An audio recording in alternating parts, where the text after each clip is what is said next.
Da bi medijator uspio u svojim nastojanjima i u poslu koji želi obavljati, a to je medijacija, treba u tom svom poslu snažno usvojiti jedno vrlo važno pravilo.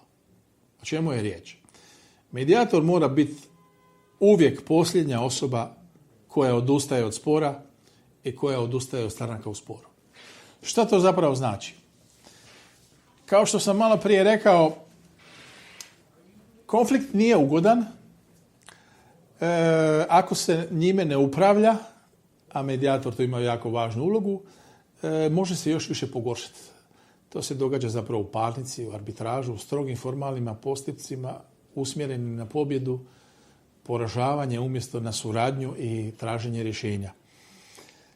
Zato medijator već unaprijed treba upozoriti stranke da ako na bilo koji način dođe do problema, zastoja u pregovorima, razumijevanju, osjećaju da se ne da više ništa napraviti, da razgovor nigdje ne vodi, da ih upozori da je to samo privremeni zastoj u pregovorima i da treba napraviti pauzu, bilo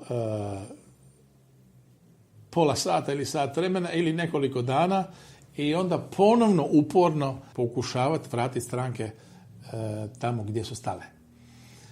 Tako da je moje iskustvo u tom smislu iznimno značajno i korisno i moram vam reći da sam u više navrata nakon potpunog prekida pregovora u medijaciji obećao strankama da ću im se svakako javiti za 15-30 dana i mogao bi reći slikovito da svojevrsni vlastiti rekord kao medijatora je spor ili medijacija u kojoj su stranke doslovce u 3 navrata prestali razgovarati, komunicirati, rekli su nikad više.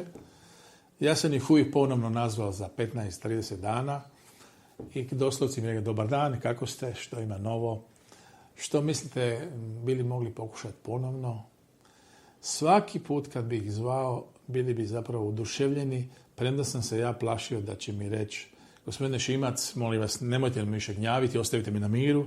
Oni bi svaki put bili iznenađeni, bilo im drago da neko brine o njima i da ih ponovno pokušava dovesti za zajednički stol. Jer znate, kad ste danas u problemu i u svađi, za mjesec dana je potpuno drugačija situacija i više niste vi oni isti koji ste bili u onom trenutku prekinute komunikacije.